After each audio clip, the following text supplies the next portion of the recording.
అమెరికాను కరోనా వణికిస్తోంది. కొద్ది రోజులుగా కరోనా కేసులు భారీగా పెరుగుతున్నాయి.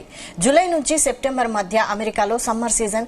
ఇదే టైంలో కరోనా వైరస్ వ్యాప్తి చెందుతోంది. ఇక కేసులు భారీగా నమోదు కావడంతో అమెరికా వైద్య శాఖ అప్రమత్తమయ్యింది.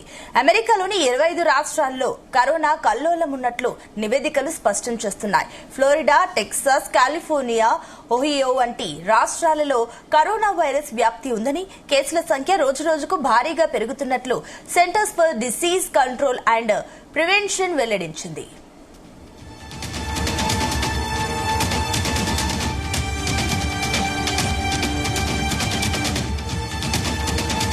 కరోనాలో ఇప్పటి వరకు ఉన్న వేరియంట్స్ తో పాటు కొత్త రకం కరోనా వైరస్ అటాక్ అవుతుందని ప్రజలు అప్రమత్తంగా ఉండాలని హెచ్చరిస్తున్నారు అక్కడి వైద్య అధికారులు.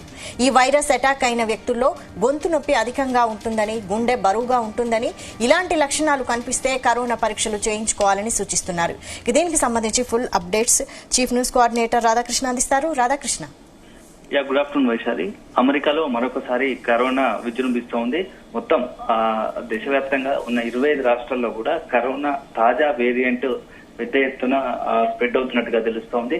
సో ఇప్పటికే అమెరికా హై అలర్ట్ ప్రకటించింది. కొత్త వేరియంట్ తో లక్షణాలు అంటే ఈ మధ్య కాలంలో గొంతు నొప్పి, జ్వరము, అదేవిధంగా గుండె బరువుగా లక్షణాలతో పెద్ద ఎత్తున ఆసుపత్రులకు చేరుతున్నట్టు తెలుస్తా ఉంది.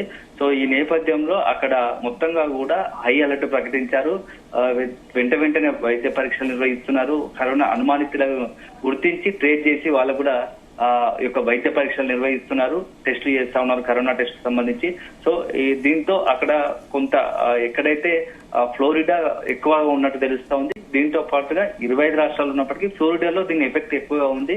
సో వైద్యులకు సంబంధించి చికిత్స అందిస్తూనే అందరూ కూడా ప్రజలు అప్రమత్తంగా ఉండాలి, మాస్కులు ధరించాలని చెప్పేసి అమెరికాలో ఇప్పుడు వేసవి కాలం నడుస్తోంది. సో జూలై సెప్టెంబర్ మధ్య కాలంలో వేసవి కాలం ఉంటుంది. ఈ వేసవిలో, ఈ మండు వేసవిలో అక్కడ ఒక్కసారిగా కరోనా స్ప్రెడ్ అవుతోంది. ఈ కొత్త వేరియంట్ తో, కొత్త లక్షణాలతో అనేక మంది ఆసుపత్రిలో చేరుతున్నారు. దీంతో అప్రమత్తంగా ఉండాలని చెప్పేసి హెచ్చరిస్తున్నారు. సో ఈ మధ్య కాలంలో అమెరికాలో వరుసగా ఏదో ఒక ఉపద్రవం వస్తా ఉందని చెప్పవచ్చు. ఎందుకంటే మొన్నటి వరకు వరదలు అయిపోయాయి, అంతకుముందు గొడవలు, ఇప్పుడు తాజాగా కరోనా వరుస పెట్టి ఒక సంఘటన తర్వాత ఒకటి మరీ జరుగుతున్నాయి. సో ఇప్పుడు తాజాగా కరోనా కూడా అమెరికాను వెంటాడుతుంది. దీంతో ఏం చేయలేని పరిస్థితిలో ఉంది. సో ఇప్పటికైతే కేసులకు సంబంధించి తీవ్రత ఎక్కువ, స్ప్రెడ్డింగ్ ఎక్కువ, మృతుల సంఖ్య అయితే ఏం లేదు, కొద్దిగా అంటే మరణాలు సంభవించట్లేదు. కానీ అయినా అప్రమత్తంగా ఉండాలి, వీలైనంత వరకు జాగ్రత్తలు తీసుకోవాలి. ఎందుకంటే గత అనుభవాల దృష్ట్యా ప్రపంచవ్యాప్తంగా కరోనా వల్ల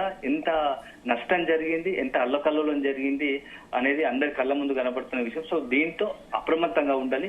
ఏ మాత్రం మ్యూటేషన్ వేరైనా, స్ట్రాంగ్ వేరియంట్ వస్తే గతంలో ఏదైతే కరోనా సెకండ్ వేవ్ లో ఎలాంటి ఘటనలు జరిగాయో సో అట్లాంటి పరిస్థితులు రాకుండా చూసుకోవాల్సిన బాధ్యత ఎవరికి వారు వ్యక్తిగతంగా కొంత అప్రమత్తత ఉండాల్సిందే, జాగ్రత్తలు తీసుకోవాల్సిందని చెప్పి చెప్తా ఉన్నారు. సో అయితే మరొక వైపు ఈ సాధారణంగా ఫ్లూ అంటే వాతావరణ మార్పులో వస్తున్న లక్షణాలతో పాటు ఫ్లూ వేరియంట్ వస్తుంది. అదే కరోనా ఇప్పటికే చాలా రోజులుగా అంత ప్రపంచవ్యాప్తంగా కూడా స్ప్రెడ్ అయిపోయింది. అప్పుడు సీజనల్ గా మారిపోయిందని చెప్పేసి కొంతమంది నిపుణులు, వైద్య నిపుణులు చెప్తా ఉన్నారు. ఏంటంటే ప్రస్తుతానికి ఆ కరోనా వేరియంట్ వల్ల ఎవరికి ప్రాణాంతకం అంటే ప్రాణాలు అంత ఇబ్బందికర పరిస్థితి ఉండదు. కాకపోతే జలుబు, జ్వరం లాంటివి సాధారణతో ఫ్లూతో కూడిన లక్షణాలు కనబడుతూ ఉంటాయి. అయినప్పటికీ జాగ్రత్తలు తీసుకోవాల్సిందే అని చెప్తా ఉన్నారు. సో వీలంత వరకు ఇలాంటి లక్షణాలు ఉంటాయి, కరోనాకు సంబంధించిన లక్షణాలు ఉంటాయి. అంటే ఎక్కడైతే ఇండివిజువల్ గా ఉండడం, సమూహంలో జనసమూహంలో తిరగకుండా ఉండడం, ఆ మాస్క్ ధరించడం వంటివి జాగ్రత్తలు తీసుకోవాలని చెప్తా ఉన్నారు. సో మొత్తానికైతే అమెరికాలో ఇప్పుడు ప్రస్తుతం ఈ కరోనా వేరియంట్ తో పెద్ద ఎత్తున కేసులు పెరగడంతో దాంతో ప్రపంచ వ్యాప్తంగా ఇతర దేశాల్లో కూడా ఒక అలజడి మొదలవుతుంది. ఎందుకంటే ఆ నిత్యం అమెరికా నుంచి వివిధ దేశాల నుంచి అమెరికా నిత్యం పెద్ద ఎత్తున రాకపోకలు జరుగుతూ ఉంటాయి. సో ఈ నేపథ్యంలో అమెరికాలో విదేశీ నుంచి వస్తున్న వారిపైన, అదే సందర్భంలో అక్కడ ఉన్నటువంటి దేశ పౌరులపైన కొంత నిర్బంధం పెట్టేలా, అంటే కొంత జాగ్రత్తలు తీసుకునేలా మరొకసారి వైద్య పరీక్షలు నిర్వహించేందుకు సిద్ధపడుతున్నట్టుగా తెలుస్తోంది. అయితే 25 రాష్ట్రాల్లో ఈ కొత్త వేరియంట్ విజృంభిస్తున్నట్టు తెలుస్తుంది కదా, మరి ఈ కొత్త వేరియంట్ అంటే ఎంత శాతం ప్రజలకు సోకింది? దాదాపు రోజుకి ఎంత శాతం ఈ వేరియంట్ బారిన పడే అవకాశం ఉంది, బారిన పడుతున్నారు? అంటే కరోనా స్ప్రెడ్డింగ్ తీవ్రత ఎక్కువ ఉంది, వ్యాప్తి చెందడం తీవ్రంగా వ్యాప్తి చెందుతుంది. సో అనేక మంది ఇప్పటికే ఆ యొక్క ఈ కొత్త వేరియంట్ తో ఆసుపత్రిలో చేరుతున్నారు. అంటే కేవలం జలుబు, జ్వరం, కొంత గొంతు నొప్పి, గుండె బరువు లక్షణాలతో చేరుతున్నారు. సో దీంతో రోజు రోజు కేసుల సంఖ్య పెరుగుతుండటంతో అమెరికా అక్కడ ఉన్నటువంటి దేశం అప్రమత్తమైంది. సో అధికారులు వెనువెంటనే యంత్రాంగం వీలైనంత వరకు ఎక్కువ వైద్య పరీక్షలు నిర్వహిస్తూనే టెస్టులు నిర్వహిస్తున్నారు. సో ముందు జాగ్రత్తగా అందరూ కూడా ఎవరికి వాళ్ళుగా స్వీయ నియంత్రణ పాటించడం, జన సమూహంలోకి వెళ్ళేటప్పుడు మాస్కులు, శానిటైజర్ చేసుకోవడం వంటివి చర్యలు చేపట్టాలని చెప్పేసి మరొకసారి హెచ్చరిస్తున్నారు. సో దీంతో ఇప్పుడు అమెరికాలో మొత్తం ఫ్లోరిడా పాటు 25 రాష్ట్రాల్లో ఈ యొక్క కరోనా వ్యాప్తి ఉంది.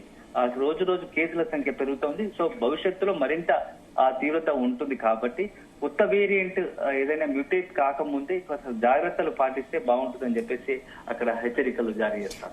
అయితే ఈ కొత్త వేరియంట్ ఒక అమెరికాలోనేనా ఉందా, లేదంటే ఇతర దేశాల్లో కూడా ఎక్కడైనా ఉందా ఈ రకమైన వేరియంట్?